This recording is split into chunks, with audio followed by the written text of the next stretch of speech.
The Bermuda Hundred Campaign had ended in a disaster. Benjamin Butler and his Army of the James was driven back to their base of operations at Bermuda Hundred, contained there by the newly constructed Howlett Line. He was, as Grant's chief engineer described it, bottled up. The enemy couldn't dislodge him from Bermuda Hundred, yet he couldn't break out and threaten the vital Richmond and Petersburg Railroad. It was, for the lack of a better term, a perfect stalemate. Or was it? He may not be able to break through the Howlett Line, but he had an alternative route around the Howlett Line. His base of operations at City Point provided for him an avenue to threaten Petersburg itself. This was something he was aware of, but would he exploit it, and bring a potential swift end to the war? Or will this offensive become another black mark in his career?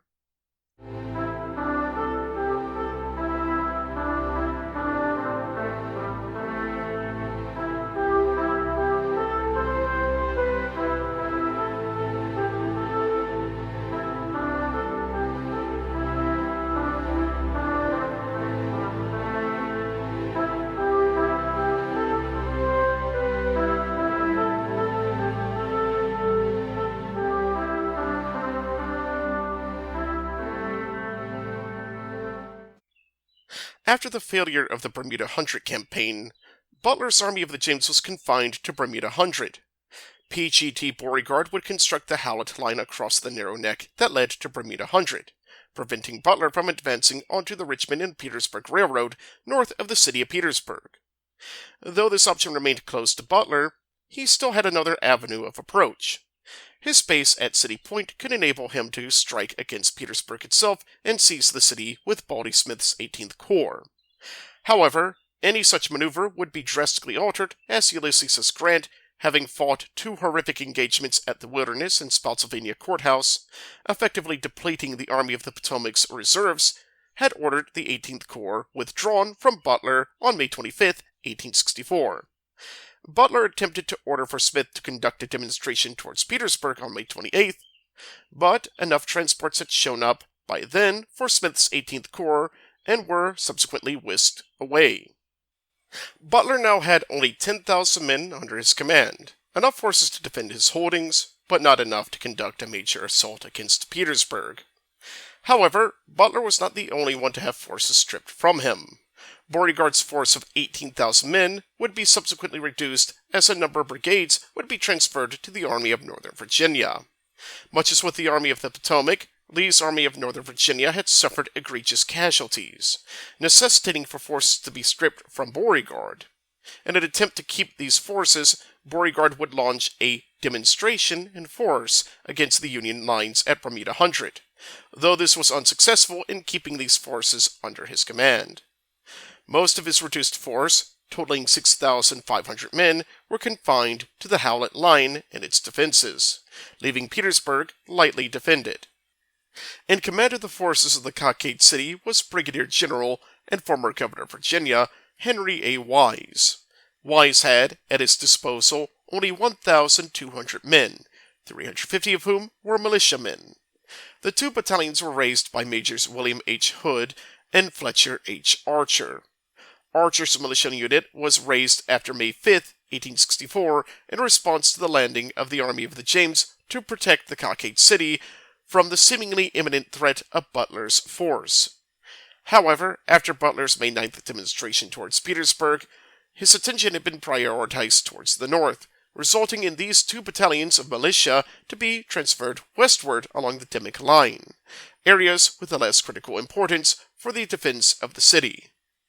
Both battalions were classified as second-class militia, which contained an assortment of older men between 45 and 55 years old and young boys between the ages of 16 and 18.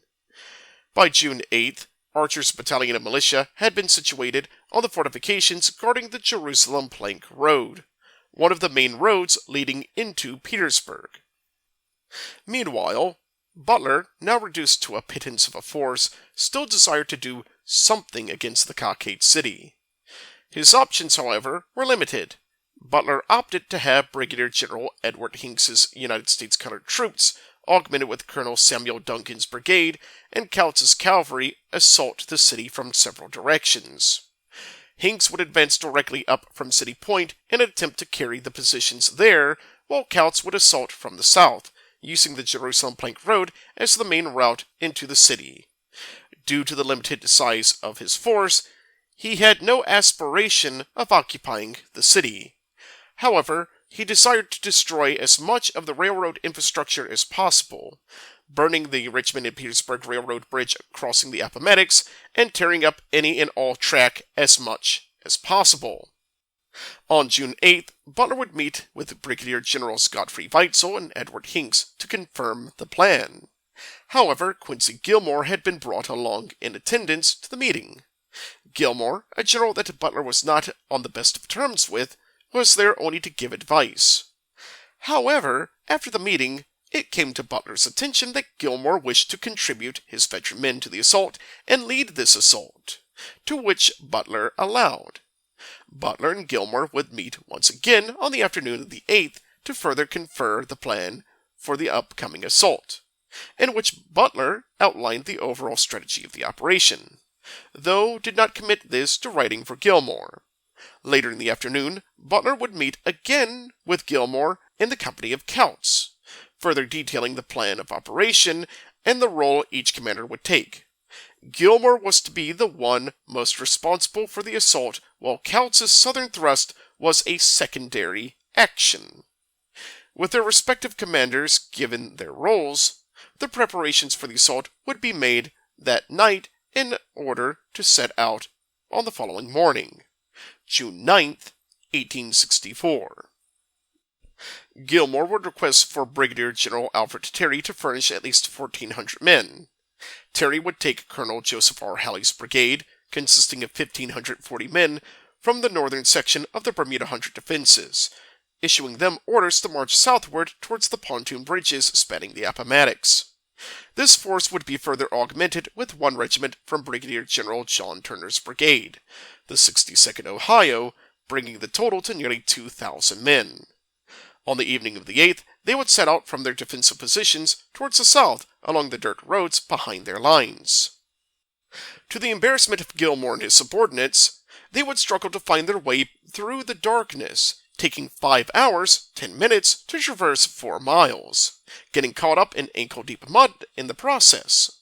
At one point, Brigadier General Foster, Gillmore's chief of staff, rode to Butler's headquarters at Spring Hill, near Point of Rocks, to confer with them about directions towards the bridges. The general, who was awoken at 2 a.m., was baffled at the notion that his own generals had no understanding of how to navigate behind their rear lines. Butler would later write about this in his response to Gillmore's after-action report, stating, "The question might be here asked, if it took 5 hours and 10 minutes to get out of your lines, how long would it take you to get into the enemy's?" It wouldn't be until 3 a.m. that Gillmore's detachment would link up with Hinks's 2 United States Colored Troop regiments, severely delayed after having to wait for Gillmore's men to arrive. After Gillmore's men crossed, Kautz's cavalry force made their crossing, comprising of elements of the 5th Pennsylvania Cavalry, the 11th Pennsylvania Cavalry, the 1st District of Columbia Cavalry, and a section of the 8th New York Artillery Battery, totaling 1,300 men. They would set out towards the south until they could find a road that would lead towards the Jerusalem Plank Road. Meanwhile, Gillmore's force would march directly up the City Point Road, running parallel to the City Point Railroad. Hinks would follow along, but break off to head down the Jordan Point Road, which followed parallel to the City Point Road. Along the way, they would engage in light skirmishing, suffering only one fatality during their march towards the main defensive line around Petersburg, the Dimmock Line. The Dimmock Line was built around 1862, but up to this point of the war had seen little to no action.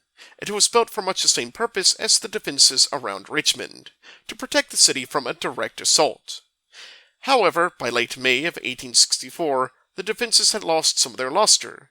Erosion had begun to wear down sections of the defenses, making it easier for units to climb over top the defensive works. The lack of any units to defend them also rendered their usefulness in question. In spite of these defects, the defensive works surrounding Petersburg were quite formidable. The most formidable of these was Battery No. 5, located on the Jordan family property. It was situated atop a tall bluff overlooking the City Point Railroad. A deep hollow directly in front of the defensive work made it all the more difficult to assault this position. It, along with the adjacent batteries, would be manned by the forces under the command of Brigadier General Henry A. Wise, totaling 1,000 men. At 9 a.m., the battle would begin. Colonel Halley's force would form up into a line of battle facing the Confederate works. However, the majority of Halley's force found themselves confronted with a large open plain that stretched up towards the Dimmock Line, while, off to their left, Batteries 4 and 5 had an unimpeded firing line towards their position. Towards their left, the rest of Halley's force, the 3rd New Hampshire, occupied a wooded ridge that was extremely close to Battery 5, with some skirmishers getting as close as 200 yards to the position. Further towards the south, Hinks's 2 United States Colored regiments approached Battery No. 9, which guarded the Jordan Point Road. The roughly 1,300 men were halted in place as, off to their right, Battery No. 7 placed their men in a field of enfiladed fire. Hinks would attempt to communicate to Gillmore of the situation he found himself in, stating that he could not advance upon the position without the neutralization of Battery No. 7. Gillmore found himself stuck in a peculiar impasse. To carry the position would require for him to conduct an aggressive assault, but the majority of his 3,300-man force was placed in an awkward position to assault. In addition, Colonel Halley, his subordinate, believed that the forces they were facing were far larger than he had been led to believe, due primarily to inadequate information furnished by his superiors. Gillmore, however, knew the enemy was weak, as Butler had furnished this information to him extensively prior to the operation, information that had been strikingly accurate. Gillmore eventually fell into the habit that would define his entire career as an officer. He chose to do nothing, opting to wait for Couts to assault. Halley's and Hinks's forces sat in position throughout the morning of the 9th, while the artillery at Battery 5 and Battery 7 continued their long-range fire at both positions. Gillmore would send letters to his officers, asking whether they should attack. Most responded that such an assault would result in high casualties, prompting Gillmore, who had been sitting at his headquarters nearly a mile from the action, to issue a general retrograde movement. By noon, Halley's forces had begun their withdrawal, while Hinks conducted his withdrawal by 1 p.m. This engagement saw very light casualties for both sides, with little to nothing to show for the entire demonstration. However, the same could not be said for Couts' assault, which would bring about one of the most tragic engagements of the war. At 9 a.m., the bells throughout the city of Petersburg chimed a melodious tune, warning the citizens of the approaching Federals. Throughout the city, the members of Colonel Fletcher H. Archer's militia unit had leapt at the alarm. A motley mix of citizens of the town came clamoring from their homes, closing down their businesses, and left their classrooms, grabbing whatever weapons they had available to them, and heading down the Jerusalem Plank Road towards Archer's militia camp, situated nearby the works, defending the entrance to Petersburg. Numbering just 125 men, they occupied the entrenchments nearby Battery No. 27, a battery that saw the Jerusalem Plank Road bisected, and the adjacent batteries 28 and 25, situated on the property of Timothy Reeves. The rest of the line was unoccupied, leaving Archer's force the only force standing between the Federals and the city of Petersburg. Couts, meanwhile, was riding westward, encountering several skirmishers of Taliaferro's cavalry and fighting briefly with them.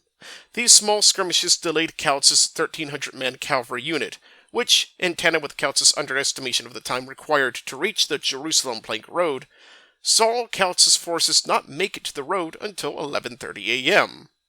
The delay enabled for another officer to join the small force.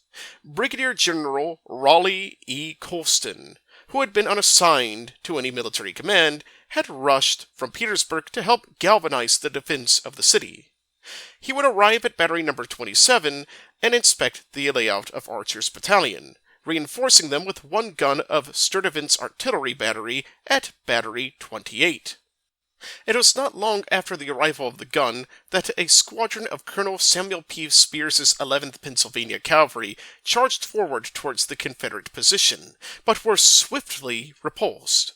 Spear planned to assault the position again, but the arrival of Kautz put an end to this plan. Kautz opted to form up his cavalry along the length of the defensive position taken up by Archer's militiamen, one squadron of the 11th Pennsylvania taking position on the far left, followed by the 5th Pennsylvania, a second squadron of the 11th Pennsylvania, two squadrons of the 1st D.C. Cavalry, and a third squadron of the 11th Pennsylvania on the Federal right. The 1,300 cavalrymen, some armed with Henry repeating rifles, advanced towards the militia's position, some taking position in the Gregory House. Archer's militiamen, armed with outdated smoothbore muskets, continued to hold off against the advancing Federals.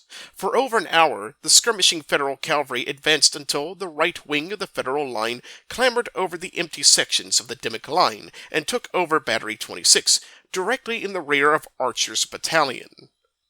Determining he couldn't hold on for any longer, Colston ordered for the militiamen to withdraw. Men with grayed hair and long white beards and youthful boys abandoned their positions and retreated into a wooded ravine. Colston, in the closing moments of the engagement, picked up several abandoned loaded muskets and discharged them at the advancing Federals, before withdrawing with the rest of the militia. Robert A. Martin would be the last one to discharge his rifle, the closing shot of the engagement. The engagement was a bloody affair for Archer's militia unit. In total, the militia unit had suffered 74 casualties out of 125 men. The first fall during the engagement was John E. Friend.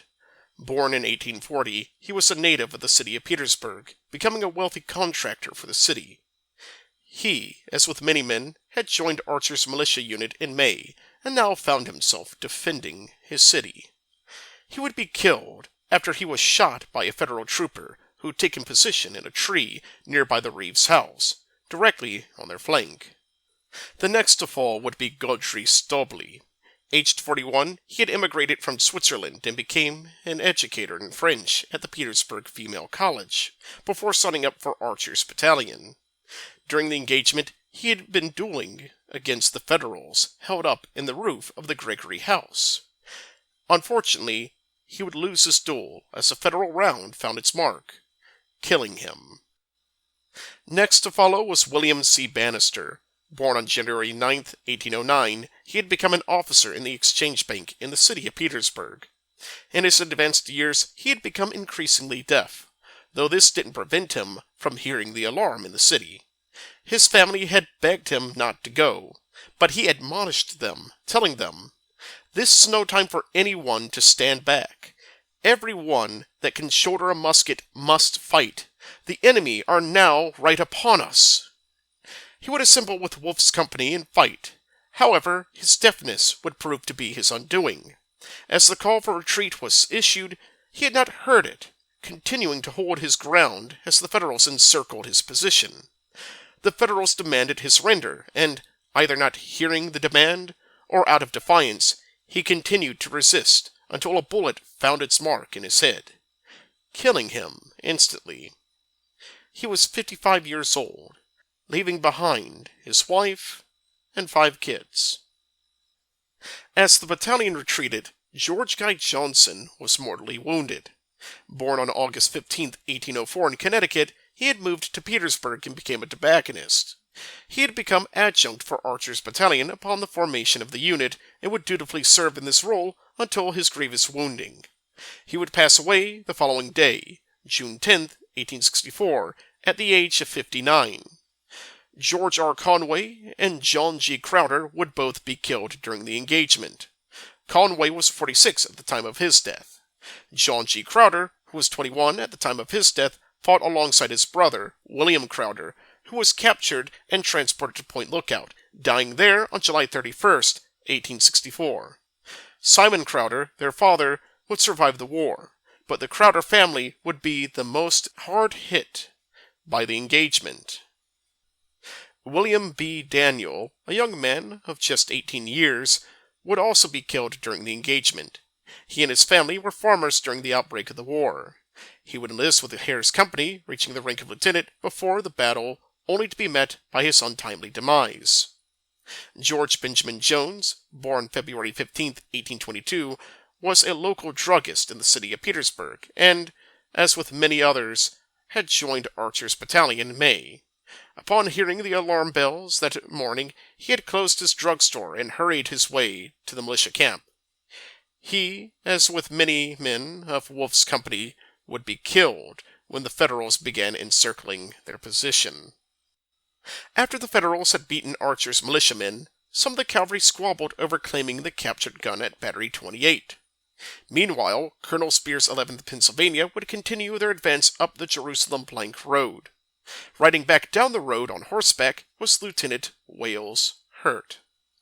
Just 17 years old, he had been dispatched by Colston and Archer as a courier to notify Wise of their situation. Colston had lent the young man his thoroughbred black mare, which he was riding down the road back to Battery 27. A brief melee ensued until he was overpowered and killed. The mare he was riding taken as a prize. Spear's regiment would continue to ride down the Jerusalem Plank Road, one squadron turning to head up New Road. The road to Petersburg appeared to be open. However, as the squadron heading up New Road ascended Reservoir Hill, a hail of cannon fire erupted from the hilltop. Beauregard, who had few reinforcements to send, had sent Brigadier General James Deering's cavalry towards Petersburg. Accompanied by Captain Edward Graham's artillery, they took up position along Reservoir Hill. Towards the northeast, at the heights crowned by Blandford Cemetery, a collective mix of units had assembled to defend the city. Taliaferro's cavalry, the rest of Sturtevant's battery, 3 companies of the 46th Virginia, and an assortment of convalescent patients and military prisoners who could shoulder a gun had assembled. This motley force halted Spear's advancing column. Spear's cavalry was immediately halted, and, after a failed duel with Confederate artillery by their light artillery, were forced to withdraw. Spear would report this to his superior, who, upon correctly assessing that Gillmore had withdrawn, decided to conduct his own withdrawal from his position. At 3:30 p.m., after burning the militia camp, destroying any equipment that could be used, seizing the recently captured gun, and collecting any prisoners capable of being moved, Kautz would withdraw. The city of Petersburg had been saved from the Federal onslaught. Yet the price paid by the citizens of the Cockade city would only mount ever higher. Along with George Guy Johnson, Henry A. Blanks Sr. would succumb to his wounds on June 10, 1864. Blanks had been a merchant tailor in the city of Petersburg prior to the war. His son, Henry A. Blanks Jr., would enlist with the Confederate Army, but would tragically be killed during the Battle of Malvern Hill on July 1, 1862. Blanks enlisted with Wolfe's company and fought in the engagement, being wounded in the arm and body. He would succumb to his wounds, passing away at the age of 52. Following his death, William H. Hardy would pass away on June 16, 1864. He was a merchant of the city prior to the war, enlisting with Wolfe's company. He was wounded in the leg, which required for it to be amputated in an attempt to save his life. However, it was not enough, and he, as with many other old men and young boys, left this world at the age of 50. Accompanying Hardy that day was Private William F. Johnson, one of the artillerists of Sturtevant's battery. He was a native of Albemarle County and enlisted with the battery. He would be wounded in the head, succumbing to his wounds. He was 17 years old. The city was sent into mourning as the names of the dead, the wounded, and the missing were spread. Archer's battalion had suffered over 60% casualties during the engagement, many of whom were now prisoners of war being escorted back to Bermuda Hundred. And yet, their sacrifice had not been in vain. Their actions delayed the Federal cavalry for several hours, buying precious minutes for Deering to arrive in the city and set up a defense, saving the city. Beauregard, Colston, and Wise all commended these old men and young boys for their valiant stand. Wise would later state in Special Order No. 11 the following: "Its very militia has set an example which inspires the confidence that Petersburg is indomitable, and which fenceless and compensates for every drop of blood which has been spilt at Nottoway, at Walthall Junction, at Drury's Bluff, at Howlett's Neck, for the defense of the old Cockade City. Let the reserves and second-class militia of the surrounding counties now come in promptly, one all, and emulate this bright and successful example. Let it hotly hiss to blood-red shame the laggard in full example. Let it hotly hiss to blood-red shame the laggard in skulkers from the streets and alleys of the city to the lines. And let it proclaim abound that Petersburg is to be and shall be defended on her outer walls, on her inner lines, at her corporation bounds, on every street and around every temple of God, altar of man, and her every heart, until the blood of that hears is split. Roused by the Spirit to this pitch of resolution, we will fight the enemy at every step, and Petersburg is safe." These engagements, which would widely be known as the First Battle of Petersburg, would be a monumental failure for Butler's Army of the James. In an attempt to defend himself, Gillmore would come up with excuses for the poor performance of his forces. Yet Butler, fuming at his subordinate, systematically tore down every single excuse provided. Gillmore had dropped the ball, wasting a golden opportunity to neutralize Petersburg's logistical network that would have severely crippled the Confederate war effort. For the citizens of Petersburg, the city had been saved, though at a deeply personal cost for its citizens. The engagement at Reeves's farm would be known as the Battle of Old Men and Young Boys, marking it as a moment of solemn heroism by its citizens. From that point on, June 9th would mark a day of mourning for the citizens of the Cockade City. In 1866, the Ladies' Memorial Association of Petersburg, spurred on by the actions of Nora Fontaine Davidson, would commemorate June 9th with a memorial ceremony honoring those old men and young boys lost during that late spring day. Even 158 years later, the Ladies' Memorial Association continues to honor these men for their heroic sacrifice and the defense of their city. Truly, they were heroes.